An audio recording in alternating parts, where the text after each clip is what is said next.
ஆபிரகாமை மீட்டு கொண்ட கர்த்தர் யாக்கோபின் வம்சத்தை குறித்து இனி யாக்கோபு வெட்கப்படுவதில்லை, இனி அவன் முகம் செத்து போகுவதும் இல்லை. பாருங்க, இந்த 22ஆம் வசனம் இப்படியாக சொல்லுகிறது. ஆகையால் ஆபிரகாமை மீட்டு கொண்ட கர்த்தர் யாக்கோபின் வம்சத்தை குறித்து சொல்றதாவது, இனி யாக்கோபு வெட்கப்படுவதில்லை, இனி யாக்கோபு வெட்கப்படுவதில்லை, இனி அவன் முகம் செத்து போவதும் இல்லை. ஆபிரகாமை மீட்ட தேவன், ஆபிரகாமின் தேவன் யாக்கோபு குறித்து ஒரு ஆசீர்வாதமான வார்த்தையை சொல்றார். என்ன சொல்றாருன்னா, இனி ஆபிரகாம், இனி யாக்கோபே, இனி நீ வெட்கப்படுவது இல்லை அப்படின்னு. ஏன் அந்த வார்த்தையை சொல்றாரு? ஏன்னா யாக்கோபு தன்னுடைய அப்பா அம்மா வீட்டிலேருந்து ஓடி போய் அவங்க மாமா வீட்டில் வாழ்கிறாரு. 20 வருஷம் அவங்க மாமா ரொம்ப கொடுமைப்படுத்துகிறார், ரொம்ப அவமானப்படுத்துகிறார். 7 வருஷம் ஒரு காரியத்தை சொல்லி அவனை ஏமாற்றி அவனை கொடுமைப்படுத்திட்டாரு. அதுக்கப்புறம் இன்னொரு 7 வருஷம் அவனை ரொம்ப கொடுமைப்படுத்துகிறாரு. அதுக்கப்புறம் இன்னொரு 6 வருஷம் அவனை ரொம்ப அவமானப்படுத்துகிறார். இப்படி அவன் அவமானப்பட்டு வெக்கப்பட்டு கிட்டத்தட்ட 20 வருஷம் அந்த அவமானத்தை சந்திச்சான். அவமானப்பட்டான், வெக்கப்பட்டான், ரொம்ப பாதிக்கப்பட்டான். 20 வருஷம், 1 வருஷம் 2 வருஷம் 20 வருஷம் கொடுமைகளை அனுபவித்தான். அதுக்கு பிறகுதான் ஆண்டவர் அவனை அந்த இடத்துலேருந்து விடுதலையாக்கி அவன் பிறந்த வளர்ந்த ஊருக்கு, சொந்த ஊருக்கு அவனை கொண்டு போகிறார். கொண்டு போகும்போது தான் சொல்லப்படுற வார்த்தை, இந்த வார்த்தை ஏசாயா தீர்க்கதரிசியின் மூலமாக எழுதப்பட்ட வார்த்தை. இனி யாக்கோபு வெட்கப்படுவதில்லை. 20 வருஷமா அவன் வெட்கப்பட்டான், அவமானப்பட்டான், துன்பப்பட்டான், நிந்திக்கப்பட்டான், எவ்வளோ கஷ்டங்களை அனுபவிச்சான் மாமா வீட்டில் இருந்து. அப்புறம் மனைவியால் கஷ்டப்பட்டான். 2 மனைவிகளும் அவனுக்கு ரொம்ப பிரச்சனைகளை கொடுத்தாங்க, போராட்டங்களை கொடுத்தாங்க. அவங்க மூலமாக அவமானப்பட்டான் பாருங்க, வெட்கப்பட்டான். அதுக்கப்புறம் பிள்ளைங்களாவது நல்லா வளருவாங்களான்னு பார்த்தான்.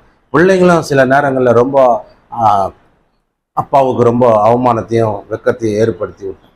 அப்படியே அவன் கம்முன்னு இருந்தான். அதுக்கப்புறம் பொண்ணால் வந்த பிரச்சனை, அதுக்கப்புறம் இப்படியே ஒன் பை ஒன்னா ஒன்றன் பின் ஒன்றா ரொம்ப வெட்கப்பட்டான், ரொம்ப அவமானப்பட்டான். குடும்பத்தை நினைச்சு, வாழ்க்கையை நினைச்சு எவ்வளோ பாதிப்புகள் பட்டான். அதுக்கப்புறம் தான் கர்த்தர் சொல்றாரு அவனை பார்த்து, இனி நீ வெட்கப்படுவதில்லை. அல்லேலூயா, அல்லேலூயா. அது போல தான் இந்த நாளில கூட இந்த வார்த்தை நமக்கு நேராக வருது. என்னன்னா, இனி நீங்கள் வெட்கப்படுவதில்லை. அந்த வார்த்தை தான் போல்டாக வந்தது பாரு. இந்த 1ஆம் தேதி பிரார்த்தனையில், ஆண்டவரே உடைய வார்த்தைகளை நாங்கள் தியானிக்க வேண்டும், உடைய வார்த்தைகளை பேச வேண்டும், அதை விசுவாசிக்க வேண்டும். அந்த வார்த்தையில் இருக்கிற ஆசீர்வாதங்கள் என்ன என்பதை ஜெபித்து கொண்டிருக்கும் போது அந்த வார்த்தை, இந்த ஒரே ஒரு வார்த்தை தான் வந்து, இனி நீங்கள் வெட்கப்படுவதில்லை. அல்லேலூயா. இனி நீங்கள் அவமானப்படுவதில்லை, இனி நீங்கள் வேதனைப்படுவதில்லை, இனி தேவன் உங்களை மகிழ்ச்சியாக்குவார் என்று தான் இந்த அர்த்தம். அல்லேலூயா. பக்கத்தில் இப்போ சொல்லுங்க, இனி நீங்கள் வெட்கப்படுவதில்லை. எல்லாரும் சொல்லுங்க, இனி நீங்கள் வெட்கப்படுவதில்லை, அவமானப்படுவதில்லை, நிந்திக்கப்படுவதில்லை. யாக்கோபுக்கு சொன்ன வார்த்தை உங்களுக்கு சொல்றேன். இனி நீங்க வெட்கப்பட மாட்டீங்க. இந்த மாசம் நீங்க எந்த விதத்திலையும் வெட்கப்பட்டு போக மாட்டீங்க. நம்புறீங்களாம்மா? சுமதி அம்மா நம்புங்க. அல்லேலூயா. இந்த மாதம் பாருங்க, எல்லாம் நல்ல செய்தி கிடைக்க போது பாருங்க, நல்ல வார்த்தை உங்க இதில் வருது போது பாருங்க. நிச்சயமா சொல்றேன், நான் இந்த வார்த்தையை நம்பணும். நீங்கள் இந்த மாதம் 1ஆம் தேதி என்னடா வார்த்தை சொன்னாங்க, இனி நாங்கள் வெட்கப்பட போறதில்லை, இனி நாங்கள் அவமானப்பட போறதில்லை, இனி நாங்கள் அசிங்கப்பட போறதில்லை, இனி நாங்கள் சோதனைக்குள்ளே ஆக போறதில்லை, நல்லா இருக்க போறோம். அல்லேலூயா. இந்த 5 மாதம் நாங்களை வாழ வைத்த தேவன், கடந்து வரும்படி செய்த தேவன், இந்த 6ஆம் மாதம் எங்களுக்கு உரிய நன்மையினால் எங்களை நிரப்பி ஆசீர்வதிப்பார். அல்லேலூயா. அதை மாத்திரம் நம்பணும். அல்லேலூயா. எல்லாம் சோகமா இருந்துக்கிறதுன்னு சொல்லுங்க. இந்த மாதம் அதுதான் மாத பிறப்பு. ஏன் கடவுள் சமூகத்தில் தோங்கினதுமா, இந்த மாதம் ஆண்டவரே எங்களுக்கு எந்த நோய் நொடியே வரக்கூடாது, நாங்கள் நிம்மதியாக இருக்கணும், எங்கள் காரியங்கள்லாம் நல்லபடியாக நடக்கணும், எங்கள் வாழ்க்கையில் எல்லாமே ஆசீர்வாதமாக இருக்கணும், நாங்கள் அவமானப்படக்கூடாது, வேதனைப்படக்கூடாது, சோதனைக்கு உட்படக்கூடாது, எங்களுக்கு எந்த விதமான பாதிப்பும் வரக்கூடாது ஏசப்பா. இந்த மாதம் முழுவதும் எங்களை நல்ல விதத்தில் நடத்துங்க ஏசப்பான்னு சொல்லி தான் இந்த மாதத்தை ஆண்டவர் சமூகத்தில் துவங்கும். நிச்சயமாக இப்போ இந்த மாதம் முழுவதும் நாம் நல்லா இருக்க போகிறோம். உங்களுக்கு நம்பிக்கை இருக்குதா? எனக்கு இருக்குது. அல்லேலூயா. நான் நம்புகிறேன். இந்த மாதம் ஒவ்வொரு மாதமும் ஆண்டவர் சமூகத்தில் நான் அதிகாலையில் 2 மணிக்கு 3 மணிக்கு அவர் சமூகத்தில் வந்து நிற்பேன். ஏன்னா ஆண்டவர் அந்த மாதம் எனக்கு ஒரு நன்மையாக மாற்றி தரணும். எத்தனையோ அந்த மாதத்தில் எது வேணாலும் நடக்கும். ஆபத்து வரும், விபத்து வரும், நோய் வரும், பேய் பிடி, ஏதோ ஒன்று நடக்கும். ஆனால் ஆண்டவர் அந்த மாதத்தில் எங்களுக்கு நன்மையாக நடக்கணும், அந்த மாதத்தில் நல்லா இருக்கணும், எந்த ஒரு கஷ்டமும் அந்த மாதத்தில் நான் சந்திக்கக்கூடாது, எந்த பாதிப்பும் எனக்கு வரக்கூடாது, எந்த சோதனையிலையும் நான் அகப்பற்றக்கூடாது, எந்த விதமான பாதகங்கள் எனக்கு வரக்கூடாது ஆண்டவரே, அந்த மாதத்தை ஆசீர்வாதமாக மாற்றித்தாங்கன்னு சொல்லி ஒவ்வொரு மாதமும் ஆண்டவர்கிட்ட கேட்குறோம். அப்படியே கேட்டு கேட்டு அந்த 12 மாதமும் ஆண்டவர் சமூகத்தில் ஆசீர்வாதமாக கிடக்கிறோம். அந்த வருஷமும் முடிகிறது. அப்புறமா புதிய வருஷத்துக்காக நன்றி சொல்கிறோம்.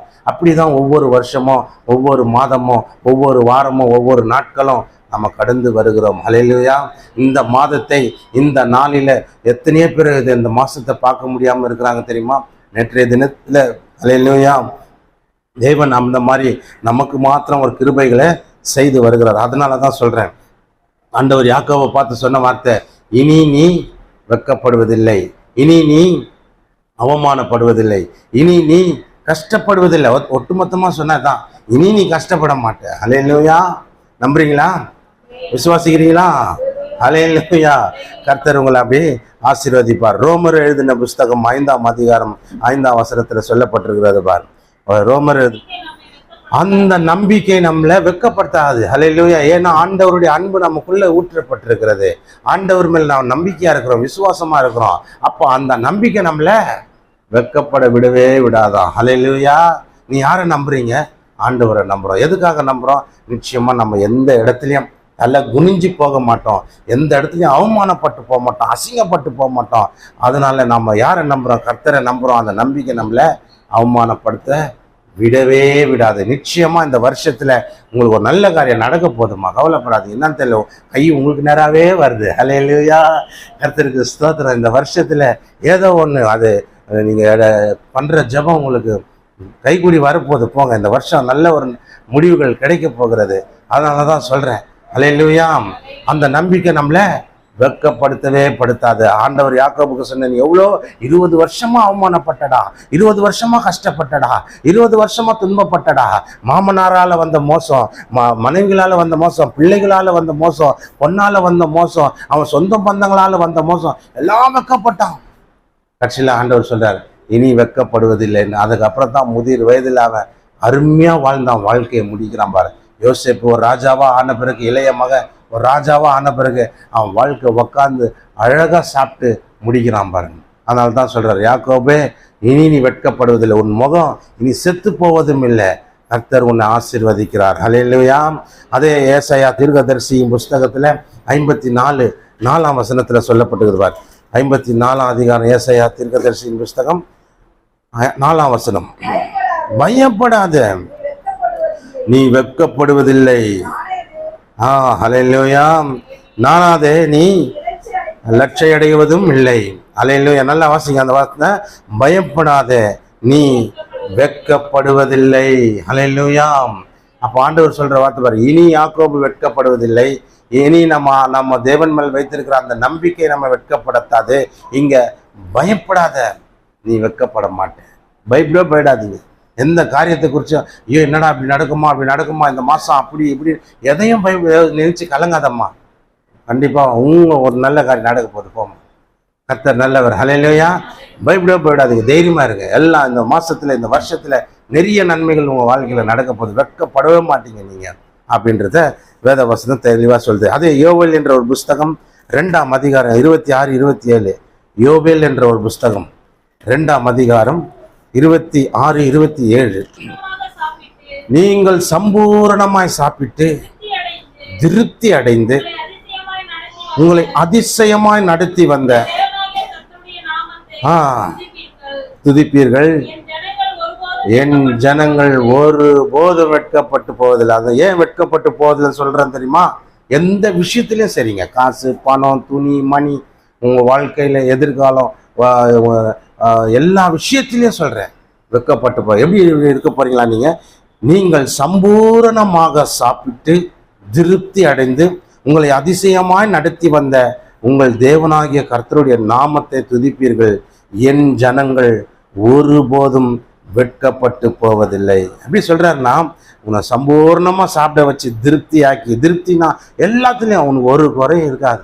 நல்லா இருக்கிறேன்னு சொல்ல போறீங்க, எல்லாருக்கிட்டையும் சொல்லுவீங்க. எல்லாருக்கிட்ட ஆண்டவருடைய அருளால, ஆண்டவருடைய கிருபையினால, ஆண்டவருடைய தயவால நல்லா இருக்கிறேன் சார் அப்படின்னு யாரு கேட்டாலும் சொல்ல போறீங்க. ஏதோ அப்படி இருக்கிறேன் சார் அப்படியெல்லாம் சொல்ல மாட்டீங்க. எப்படி சொல்ல போறீங்க? நல்லா இருக்கிறேன் சார், ஆண்டவருடைய தயவால, ஆண்டவருடைய கிருபையினால் நல்லா இருக்கிறோம் அப்படி சொல்ல போறீங்க. சம்பூர்ணமாக சாப்பிட்டு திருப்தி அடைந்து தேவன் உங்களை அப்படி ஆசீர்வதிக்கிறாரு. அப்போ சொல்றாரு என்னன்னு, என் ஜனங்கள், என் மேல நம்பிக்கை வச்சுவா, என்ன சார்ந்தவங்க, என் மேல விசுவாசமா இருக்கிறவங்க ஒரு போதும் வெட்கப்பட்டு போவதில்லை. ஹல்லேலூயா.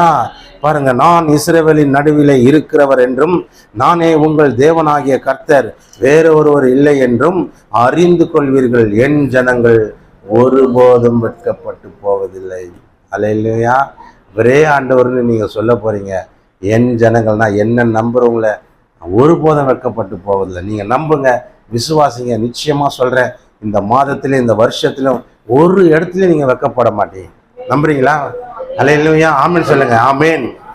நம்புறோம். ஆமென். இனி இந்த வருஷத்துல எந்த இடத்துலையும் எவனுக்கு முன்னாடி, யாருக்கு முன்னாடி நாங்கள் தலை குனியவும் மாட்டோம், வெட்கப்பட மாட்டோம், அவமானப்பட மாட்டோம். என் தேவன் எங்களை சம்பூர்ணமாய் ஆசீர்வதிக்க போறாரு. ஹல்லேலூயா. நாங்க சாப்பிட்டு திருப்தியா இருக்க போகிறோம்னு சொல்லுங்களேன். என் தேவன் சம்பூர்ணமாய் என்னை ஆசீர்வதிக்க போறார். நான் சாப்பிட்டு திருப்தியா இருக்க போகிறேன். எந்த இடத்துலையுமே கஷ்டப்பட மாட்டேன். ஆமென். எழுந்து நில்லுங்க. கர்த்தர் உங்களை ஆசீர்வதிப்பார். ஹல்லேலூயா.